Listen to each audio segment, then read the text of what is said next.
여랑여랑 정치부 이동훈 기자와 함께합니다. 첫 번째 주제 보여주시죠. 네.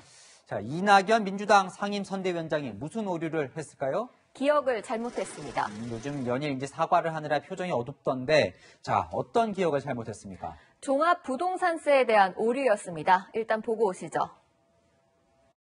작년 총선 때에도 우리 주식자에 한해서 종부세 완화를 말씀하셨는데 분명히 하겠습니다. 작년 총선 전에 말씀했던 것은 재산세였지 종부세가 아니었습니다. 종부세를 얘기한 것이 아니라 재산세를 말씀했습니다.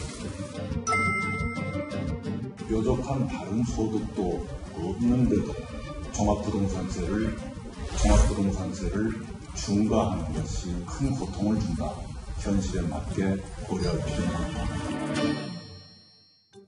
종부세가 아니라 재산세라고 했었다는 이 위원장의 기억이 틀린 거군요.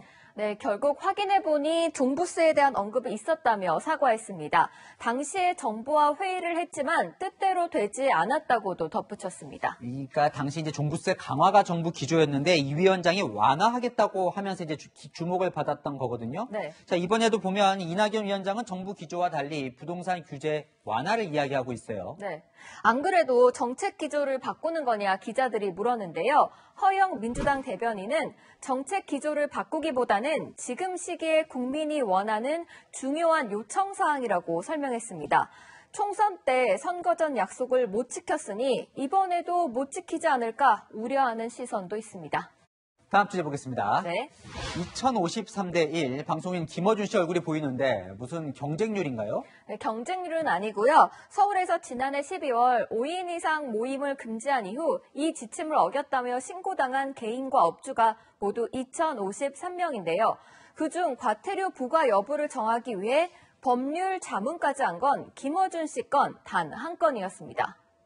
이 과태료 부과 여부를 결정하는 권한은 이제 마포구청이 갖고 있던데 이 네. 법률 자문 이것도 이제 마포구청이 했겠군요. 네, 그렇습니다. 기억하시겠지만 지난 1월 김어준 씨 등 TBS 직원 7명이 방송 끝나고 마포구 한 카페에 앉아있는 모습이 포착됐었죠. 2달이 지난 19일 마포구청은 법률 자문을 받은 결과 과태료 부과는 무리라고 판단했다고 밝혔습니다. 박대출 국민의힘 의원은 특혜 의혹을 제기했습니다. 김우진 씨 한 명 살리겠다고 유일하게 세금을 써가면서 법률 자문을 받은 겁니다. 서울에서 법률 자문까지 받은 건 이제 단 한 건이라 하니까 좀 이례적인 것 같긴 한데 네. 마포구청은 왜 받았다고 합니까?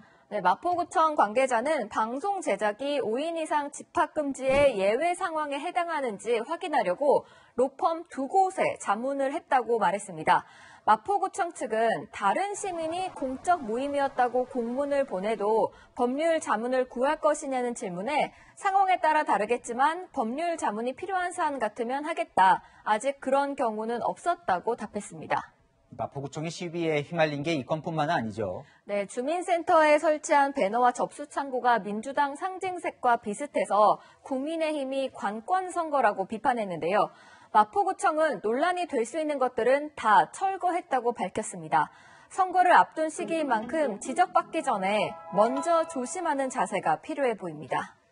참 어쨌건 이렇게 정치권의 주목을 받는 TBS 진행자가 있었나 싶긴 합니다. 지금까지 여랑야랑이었습니다.